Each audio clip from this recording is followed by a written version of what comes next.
day, everyone, and welcome to the Blucora second quarter 2014 earnings results conference call. This call is being recorded. With us today from the company is the Chief Executive Officer, Bill Ruckelshaus, Chief Financial Officer, Eric Emans, and the Senior Director of Investor Relations, Stacy Ybarra. At this time, I would like to turn the call over to Stacy Ybarra. Please go ahead, ma'am. Good afternoon, and welcome to Blucora's investor conference call to discuss second quarter earnings.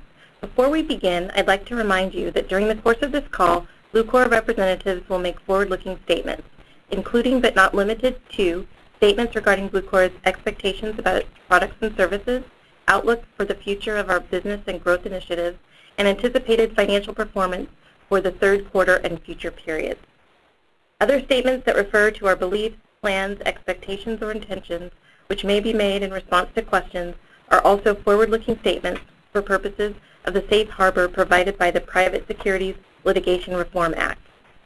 Because these statements pertain to future events, they are subject to various risks and uncertainties, and actual results could differ materially from our current expectations and beliefs. Factors that could cause or contribute to such differences include, but are not limited to, the risks and other factors discussed in Blucora's most recent quarterly report on Form 10-Q on file with the Securities and Exchange Commission. Blucora assumes no obligation to update any forward-looking statement, which speak only as the date the statement is made. In addition, during this call, our management will discuss GAAP and non-GAAP financial measures. In the press release, which has been posted on our website and filed with the SEC on Form 8-K, we present GAAP and non-GAAP results along with the reconciliation tables and the reason for our presentation of non-GAAP information. We have also provided supplemental information to our results in the Investor Relations section of our corporate website at www.blucora.com and filed with the SEC on Form 8-K. Now I'll turn the call over to Bill Ruckelshaus. Following his comments, Eric Emans will review second quarter results and third quarter outlook. Then we'll open up the call to your questions.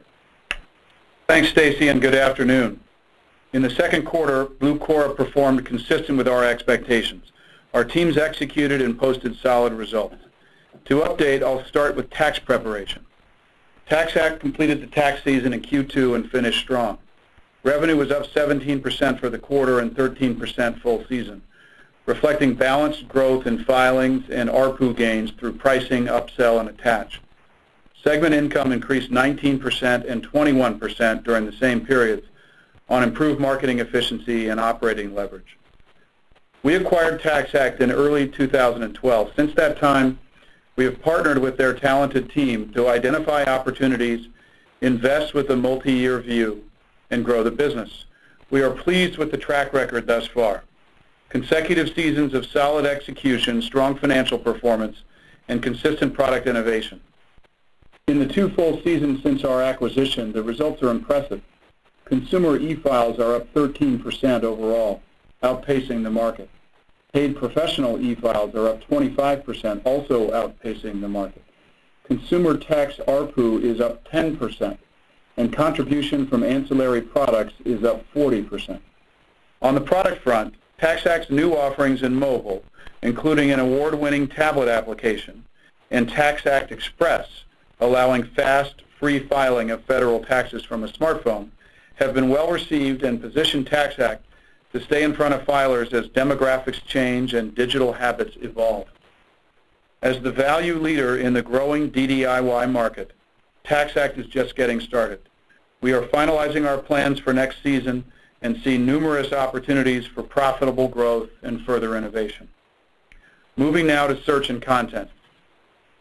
InfoSpace performed according to our expectations in the quarter. The team made progress addressing challenges and continues to navigate changes. Let me start by recapping events to provide some context. The search market has grown progressively more difficult dating back to late 2012 due to a stream of browser updates, policy changes, and the steady shift from desktop to mobile. On top of this, InfoSpace faced its own challenges additionally in 2014, most notably the following. Number 1, a technology change with our search engine partners that disrupted our web crawler property. And number 2, the removal of Google from our mobile results. Together, these dynamics, combined with the market challenges, contributed to sharply declining revenue and profitability in the first half of 2014. Our business has reset very quickly from performance levels in late 2013, but it has reset. Exiting Q2, we are seeing signs of stabilization at WebCrawler and now believe the technology change issues are largely behind us. WebCrawler marketing efficiency continues to be challenged, but we see clear opportunities to profitably promote metasearch going forward. On the mobile front, removing Google has impacted performance, but we have a viable search offering in Yahoo and are actively testing additional partner feeds to enhance results and improve revenue yield on smartphones and tablets. Our distribution partners continue to struggle in the face of a challenging market environment, but we do have partners that are growing, both new and existing, and we will work to strengthen these relationships going forward. There will be lingering impacts from these transitions, but we now expect the first half of 2014 to represent the significant performance step-down period. We are bringing stability to this business by emphasizing our core strengths, aggregating multiple content sources, developing compeller user experiences, and delivering superior monetization, while strengthening our search results in mobile, offsetting distribution declines with new partners, and continuing marketing and investment in our owned and operated sites like WebCrawler and How Stuff Works. Speaking of which, we closed the How Stuff Works acquisition in the quarter and are pleased to welcome their talented team to Blucora. How Stuff Works has a large, engaged, and increasingly mobile audience. Visitors come to How Stuff Works for information, entertainment, and learning. We see opportunities to ramp content production, boost distribution through marketing and social syndication, and increase direct and indirect advertising revenue. Our early initiatives here will carry some investment, as Eric will speak to in our Q3 guidance. How Stuff Works is a strategic addition to InfoSpace and brings growth opportunity for us in the future. We are encouraged by the progress the InfoSpace team has made in addressing near-term challenges and positioning the company for stability going forward. Now turning to e-commerce. Monoprice performed above our expectations in the quarter, with top-line growth of 5% and contribution growth of 12% from the prior year period. We continue to experience slowing repeat traffic on the B2C side and moderated our marketing spend to a more profitable place overall. Our long view of the Monoprice business is unchanged. Monoprice delights customers in consumer electronics through quality gear, fair prices, and great service. Last quarter, we welcomed Bernard Luthi as president of Monoprice. Bernard brings deep expertise in consumer electronics and online retailing. His operating discipline and marketing skills make him the right leader to grow and expand Monoprice going forward. Looking ahead, we will remain conservative in our guidance as we continue to make needed investments in people, process, and systems to better execute. In summary, Blucora remains well-positioned overall. Our strong balance sheet provides the ability to maneuver through challenges and the flexibility to make operating investments and pursue acquisitions with discipline. With that, I'll turn the call over to Eric for more details on the financials. Thanks, Bill. Consolidated revenue for the second quarter was $141.6 million, up 21% versus prior year, and adjusted EBITDA was $29.8 million, up 2%. Non-GAAP net income was $23.9 million, or 55 cents per diluted share, and GAAP net income was $8.7 million, or 20 cents per diluted share. As a reminder, second quarter 2014 year-over-year comparisons benefited from the inclusion of Monoprice. We exited the second quarter with cash equivalents, and short-term investments of $278.6 million and net cash of $12 million. These totals reflect share repurchases during the quarter of 1.4 million shares for $25.7 million. Now let's walk through our second quarter segment performance, beginning with tax preparation. Revenue for the quarter was $26.5 million, and segment income was $17.2 million, for a segment margin of 65%, which exceeded our expectations. Putting these results into the context of tax season, which for financial purposes is the first half of 2014, revenue was up $98.7 million, up 13% versus the comparable prior period, and segment income was $54.6 million, up 21%, for a segment margin of 55%. Revenue growth on the consumer side was driven by ARPU gains of roughly 7% and DDIY e-file growth of 5%. ARPU gains came in the form of modest pricing adjustments, software product mix shifts, and improved add-on product attach rates. We also generated year-on-year revenue growth in both DIY small business and tax professional software offerings. Notably, e-files for our professional software were up 12%. Segment income growth for the first half of 2014 reflects revenue gains and marketing efficiencies. Marketing was up roughly 1% versus prior year as we lowered cost per acquisition in our core consumer software offering. Looking to the second half of 2014, we expect revenues of $4.5 million to $5 million and a segment loss of $5.5 million to $6 million. Revenue will be slightly weighted towards the fourth quarter, while the loss will be more weighted, approximately 60% towards the fourth quarter as we begin to ramp for next year's tax season.